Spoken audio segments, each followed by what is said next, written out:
Welcome to Conversation, a platform where life topics are discussed.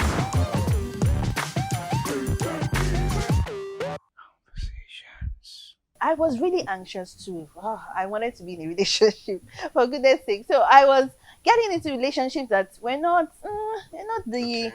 And then I realized that, you know what, Bimbo, you need to calm down.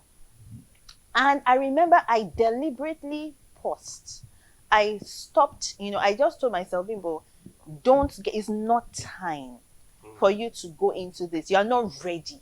So I remember I told God that, God, you know what? I need to prepare I'm not ready. I can't be entering relationship, first relationship, second relationship. And I remember praying about it, and I told God that, you know what? Even if you don't want me to get married, I'm okay. I just want to be happy. Just want to encourage people that are wait. I mean, after praying and fasting like this, you see, when people are praying and fasting, for instance, the enemy just keeps away. They're on fire. They can't come there. Mm-hmm. But he's a thief. Devil is a thief. So he's waiting for them to finish the prayer, the fastings, all those, the programs. You have learned a lot from various powerful programs, at the beginning of the year that God had put up in various ministries, The devil now waits after that, okay, now that you have done this, what can he do to steal? What can he do to kill and to destroy? So don't play into his hands through impatience. While you are waiting, mind your business, sow the right seeds, help others, if possible, achieve their dreams. Yeah. And then while you are doing that, God, what you make happen for others, God will make happen for you. Yeah. Maybe you should avoid being self-centered. I've seen people, the moment you are in need, you become self-centered if you're not careful. Because you'll be thinking about, I want to have a baby, I want to get married. And then you just, you don't really care about others. Yeah. And that will keep you, if you're not careful. Yeah. So just let go, because God does not have muscle. God is able.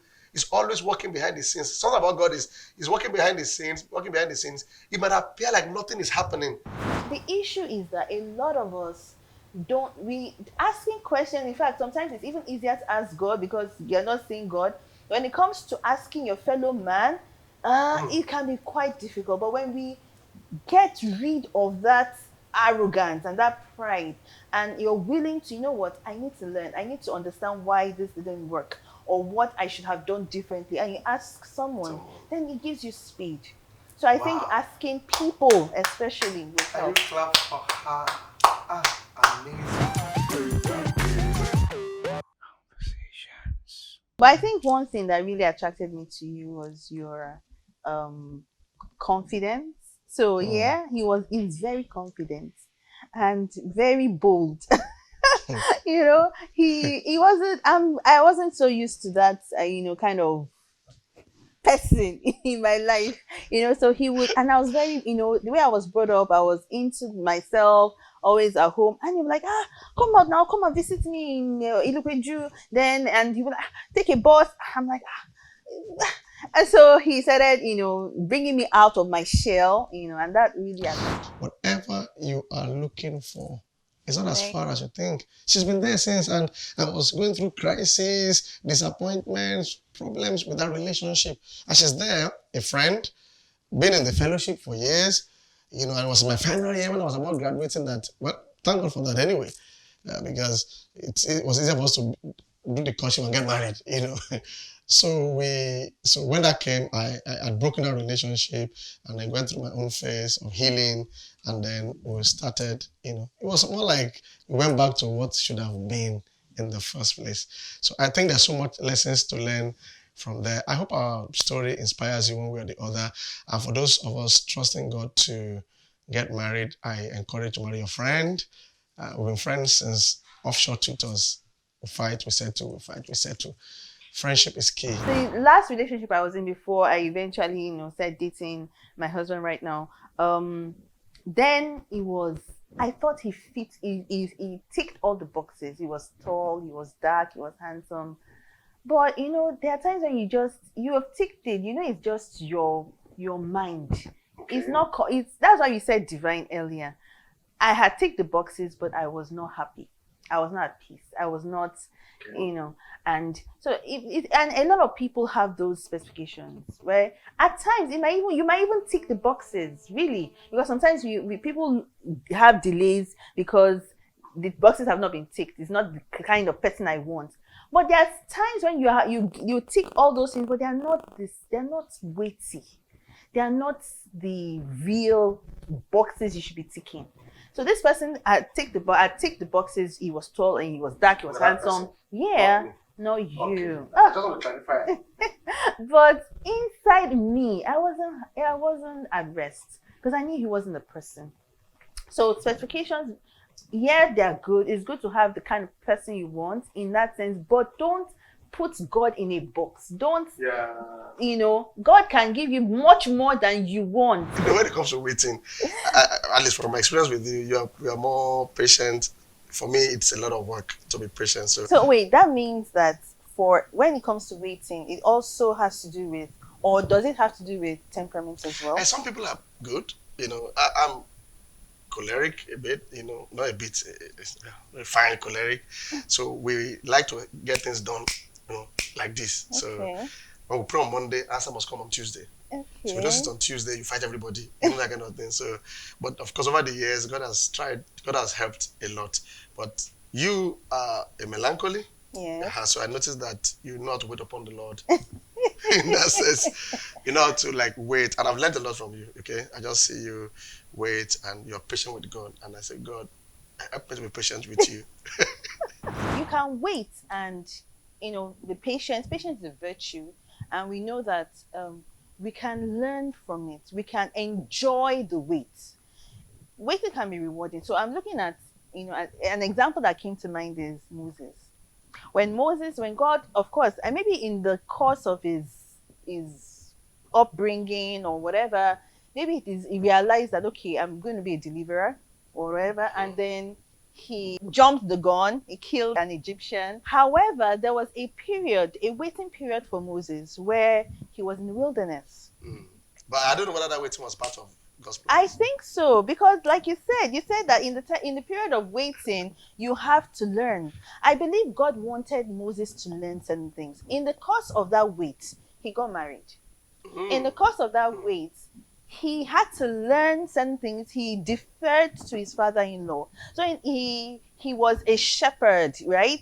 So I believe that period was 40 years. Am I right? Yeah. Around 40, so he waited for 40, under 40. Another 40 plus 40. Yeah, so he waited for 40 years and then he learned.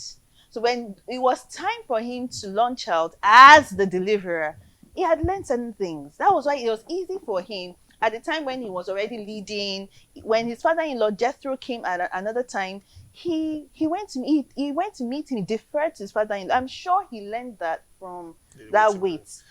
So I believe that waiting can be rewarding. Sometimes, yes, it can be difficult. Sometimes you don't even know that you are in that waiting mode. Yeah. But when we see from the point of view that every season is a time to learn, it's a time when God can use it to teach me things, then it can be rewarding. Yeah, it wasn't easy for me to wait for you to finish talking.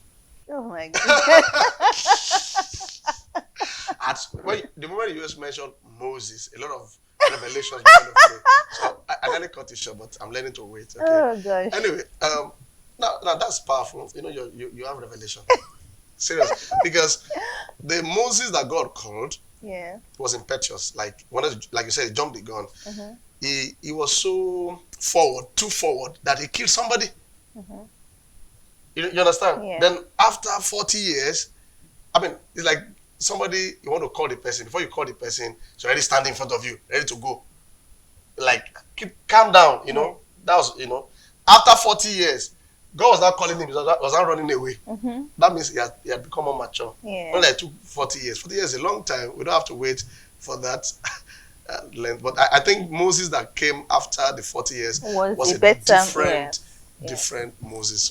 So waiting can be actually rewarding. I believe people should mind their business while they allow God mind his own business.